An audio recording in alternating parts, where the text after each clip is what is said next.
Greetings Indie Warriors and welcome to I Dream of Indie. My name is Ole Gamer Joe, bringing you another review today as we look at Gynoug or Gynoug, however the heck you say it. I preferred the North American name for this game back when it released in 1991, Wings of War with an O. It all makes no sense. So yes, this was originally a Genesis game, and also it was re-released on the Wii Virtual Console back in 2008 in Japan. While this game isn't quite the lost relic that the Cotton games were that were recently re-released on the Switch, it's still really cool to have these old shoot-'em-up games resurface here. This game does not expose the player to any story whatsoever, so anything that is here, you're really going to have to go a little bit out of your way and read into in order to decipher. Basically, from what I can tell, you are trying to stop these nasty new creatures that have formed out of a virus that broke out and save the world. That's all you really need to know. The first thing you're going to notice when you boot this game up is that it has a little bit of a sub-menu where you can tweak a few things here or there. You can change the display mode from the original 4x3 to a perfect mode if you so wish. You can also select between a few different backgrounds, and you can even tweak the level of saturation and brightness for that background. As far as shaders go, you have a great CRT filter here, and you can even tweak that further as well. I thought it looked excellent. Perhaps most importantly, for those of you that want to cheese your way through this game, you can adjust the rewind speed because yes, you do have the ability to rewind once again in this shoot 'em up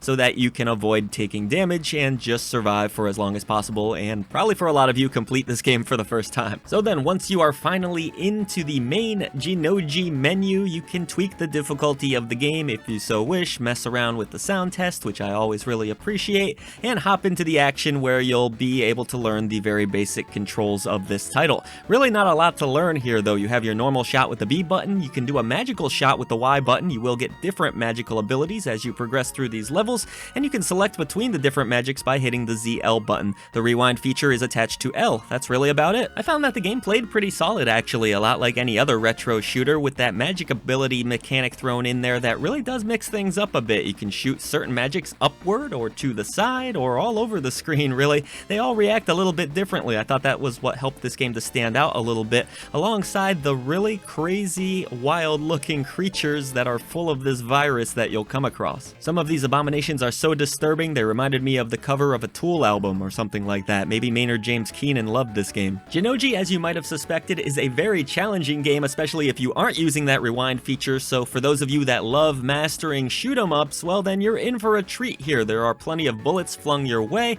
there are massive bosses that will find ways to take you out. It's a game you'll have to study closely and really learn to succeed at. What I really loved most about this specific game though was the different backgrounds and the different enemy designs. I think they're really quite imaginative, fantastic. There's a lot of grays and browns throughout the game, yes, but boy do these creatures look really disgusting, and some of them are pretty phallic. So a warning here, one of the later bosses is quite literally a massive pee-pee. I don't know what else it could be. As someone who is a big fan of the 16-bit era and someone who absolutely loves the Sega Genesis, I thought that they did a great job preserving that original look here. It's great. What I felt like didn't hold up so well was this game's soundtrack and the sound effects. Some of the sound effects in particular are really grating, so if you're hitting the armor of a boss instead of the weak point, it can make a really high-pitched noise that even Silent Signs noticed from a distance. That was a bit aggravating. The soundtrack here, it's not terrible, but it's far from being one of my favorites on the Genesis. There's no real soaring melodies. The songs don't really go anywhere all that interesting in my opinion, but it's still not half bad. And to wrap things up, this is a weird one for sure, but it's worth having in your collection. There's not a lot of shoot 'em up games with such a unique art style,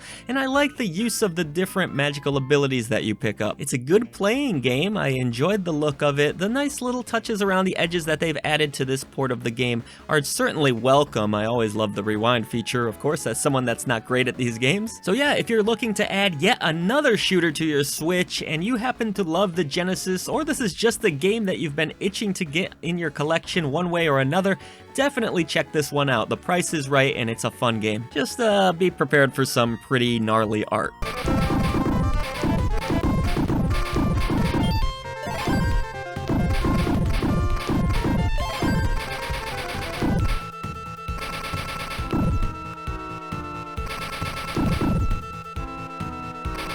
Thank you so much for watching the latest video from I Dream of Indie. We would now like to take a moment to pay tribute to our great indie warriors who support us through channel memberships. Bill T, Kevilo, Mitchell Hall, Chris Jackson, Nathan Moore, Adriana Amato, CJ RC Coil, Skepticism, Haley, Julian Colbus, Jen Rose, Jesse, CPM, Bunny, JRS the 8th, Raylan, and Marky Mint. Thank you so much for all you do for independent developers, publishers, and for I Dream of Indie. Everybody else, please head down to the description box below. Let's defeat the gaming echo chamber and bring a voice to the voiceless ones in gaming.